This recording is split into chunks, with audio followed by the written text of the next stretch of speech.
se pse duhet një person me arsyet kufizuar të shkojë te mjeku të merr një raport, që situatë pa njohur për neve, që shumë shqetësuese. Ne nuk kemi planuar asnjë njoftim nga KSZ-ja në lidhje me këtë manual.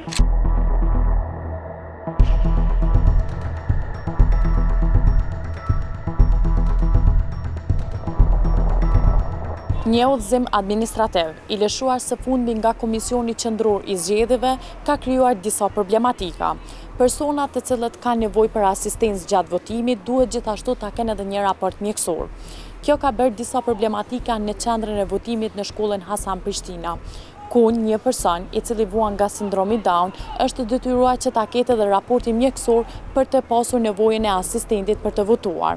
Nëna e tij, Sebahate Hajdini Beqiri, ka treguar për Gazetën Nacionale që djali i saj ka votuar pa asistencë në mungesë të raportit mjekësor dhe që nuk është lejuar që të votojë pa raportin mjekësor. Gjithashtu, ajo ka treguar se si shoqate Down Syndrom Kosova nuk janë njoftuar nga KQZ-ja në lidhje me këtë raport. Mirëpo, edhe nga Komisioni i vendvotimit këtu në shkollën Hasan Prishtina kanë bërë të ditur se kanë ndjekur të gjitha mënyrat dhe rregullat të cilat ishin të shkruara në udhëzimin administrativ. Votimi i tretë të themi Gjencit. Gjenci për herë të parë ka votu në zgjedhjet nacionale që kishën në shkurt të vitit 2024, gjithashtu votoi në zgjedhjet e rregullta komunale në tetor të vitit 2025, pas një problem.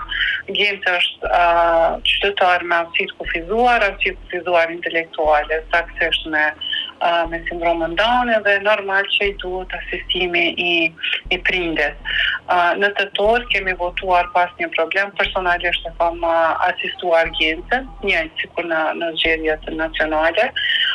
Mirë po për mua ishte shumë shqetësuese që qysh në fillim kur u paraqetëm apo kur e pan Gjencin në klasë, edhe komisionerët të poshtë që ishin të shqetësuar, apo më mirë të them, ende nuk ishin edhe mirë të përgatitur në lidhje me një manual apo udhëzues të cilën e kish hartu KQZ-ja edhe kish hinë fuqi në nëntor. Një manual votuesit me asistencë, ku në kuadër të këtij manuali ishin disa kritere që kërkohet një raport mjekësor për personat me arsyet kufizuar me numër të protokollit, që mendoj që është shumë diskriminuese, se pse duhet një person me arsyet kufizuar të shkojë te mjeku të merr një raport për të ushtruar të drejtën e tij të votës. Dhe normale gjithë kjo situatë pa njohur për neve, që shumë shqetësuese. Isha shumë e shqetësuar edhe kërkova prej bashkëshortit që të qëndroj me fëmijë, se e pash vetëm që normal, ajo situatë nuk më bëri mu ndjej mirë, unë ndjeva keq edhe për Gjencin, sepse një familje e shënjon këtë procesin e votimit, e shef atam si një festë zyrtare, dhe kam bërë një reagim, dhe pas ku ta diu ma sa kohë pas, ndërkohë shtytra bashkëshorti dhe e kanë gjanë Gjencin që të votoj.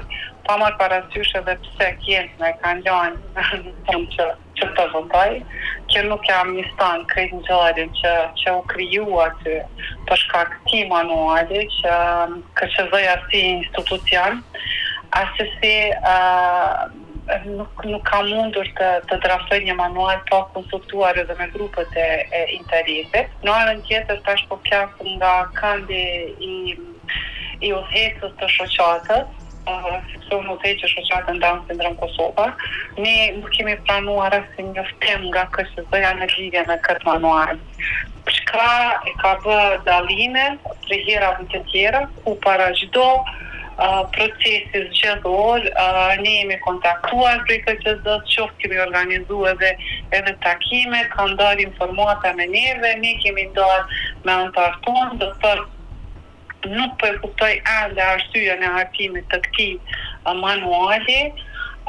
Procedurat e ashpra që i kanë vendosur në këtë manual, që vështirësojnë shumë procesin e votimit të personave me arsyet kufizuar,